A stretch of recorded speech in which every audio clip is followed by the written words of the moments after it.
सुगस JSW steel ने आज अपने क्वार्टर वन के रिजल्ट्स अनाउंस कर दिए। अब इन रिजल्ट्स का इंपैक्ट आने वाली वीक पर क्या पड़ सकता है चार्ट्स के ऊपर, इन सभी चीजों को इस वीडियो में समझेंगे।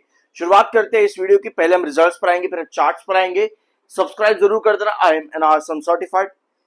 कंपनी के रिजल्ट्स ये हैं कंसोलिडेटेड रिजल्ट, और सारी फिगर्स जो नंबर्स कंपनी के यहाँ पर करोड़ में है।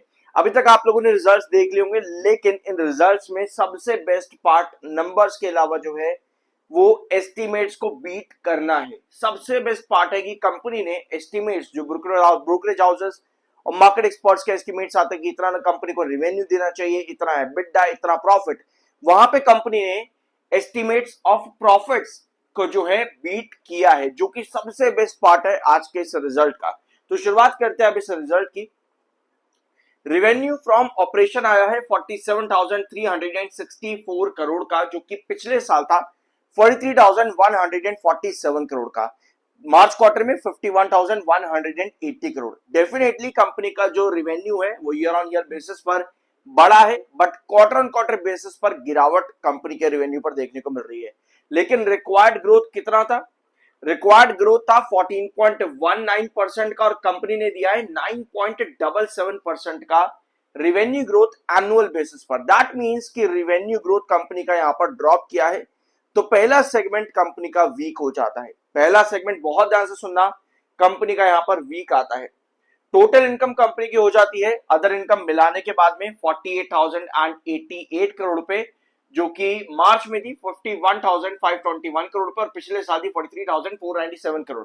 मेरे ख्याल में यहां पर हमको अदर इनकम देखनी पड़ेगी, क्योंकि पिछले साल अगर मैं गलत नहीं हूं तो मार्च क्वार्टर में, हाँ, मार्च क्वार्टर में कंपनी की अदर इनकम काफी हाई थी। यस, कंपनी के अदर इनकम मार्च क्वार्टर में 18,229 करोड़ थी। ये पॉइंट मैं यहां पर क्यों ले रहा हूं? क्योंकि हो सकता है कि अगले सेगमेंट में आपको लगे कि कंपनी के प्रॉफिट्स इतने ज्यादा कैसे ड्रॉप कर गए। ठीक है, तो प्रॉफिट फॉर दी पीरियड पे आते हैं, यानी कि profit after taxes. Net profit company का कितना है? 4,696 करोड़ का, जो कि मार्च में था 19,243 करोड़ पे। यानी quarter on quarter basis company की, क्योंकि अदर इनकम बहुत हाई थी पिछले साल, तो उसके कंपैरिजन पर भी अगर हम देखें कंपनी का प्रॉफिट काफी अच्छा है। पिछले साल कंपनी की प्रॉफिट थे 2,209 करोड़ पे, यानी ईयर ऑन ईयर बेसिस पर कंपनी का प्रॉफिट डबल से भी ज्यादा हो चुका है। 100% प्लस का ग्रोथ है, जो कि रिक्वायर्ड कितना था? रिक्वायर्ड प्रॉफिट ग्रोथ था कंपनी का 115% का। आज कंपनी ने 113% का ग्रोथ दिया है अपने प्रॉफिट्स पर। सो दोनों ही सेगमेंट में आपको ग्रोथ परसेंटेज जो एनुअल बेसिस पर है वो कम देखने को मिला है, भले ही कंपनी का year on year basis profit जो है वो डबल हो चुका है, उससे भी ज्यादा। स्टिल ग्रोथ परसेंटेज कंपनी का कम है, लेकिन बेस्ट पार्ट यहां पर ये है कि एस्टिमेट्स को कंपनी ने बीट किया है। तो अगर एस्टिमेट्स को हम यहां पर हायर लेकर के चलते हैं इन कंपैरिजन विद बाकी का जो कंपनी का ओवरऑल रिजल्ट है, जो कि काफी हद तक न्यूट्रल है, कुछ खास कंपनी ने नहीं दिया, ऑल्दो प्रॉफिट्स बहुत बढ़िया सर्च करे, बट स्टिल एक एक्सेप्शनल रिजल्ट नहीं कह सकते, यहां पर न्यूट्रल रिजल्ट रहेगा।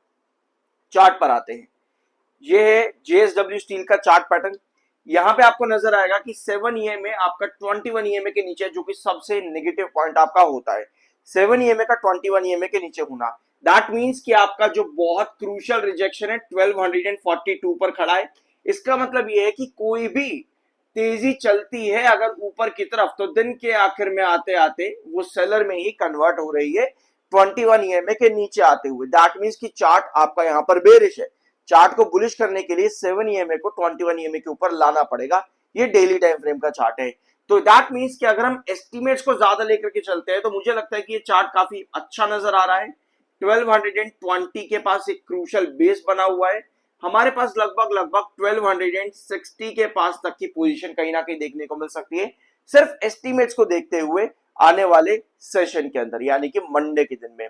ऑलराइट, सिर्फ इस चीज को देखते हुए तो 1242 ये जरूर आपका सस्टेन करने की कोशिश करेगा, बट आई बिलीव कि यहां से सेलर जरूर आएंगे। अगर 1260 की तरफ जाता है मंडे को तो सेलर जरूर आएंगे। सेलर ना आए तो उसके लिए आपको 7 ईएमए का अपलिफ्ट जरूर चाहिए 1242 के ऊपर। तो उसके अकॉर्डिंग अगर 1242 पे आपका 7 ईएमए अपलिफ्ट होता है तो हम 1260 को सरपास करते हुए 1290 की तरफ देखने को मिल सकता है आने वाले वीक में।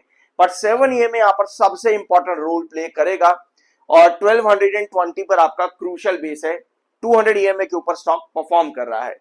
तो यहां पर सबसे बड़ा hurdle technical point of view पे आपका कौन सा है, 7 EMA का 21 EMA के नीचे होना। और भी शायद से कुछ रहेगा यहां पर इस वीडियो के लिए, ठीक है।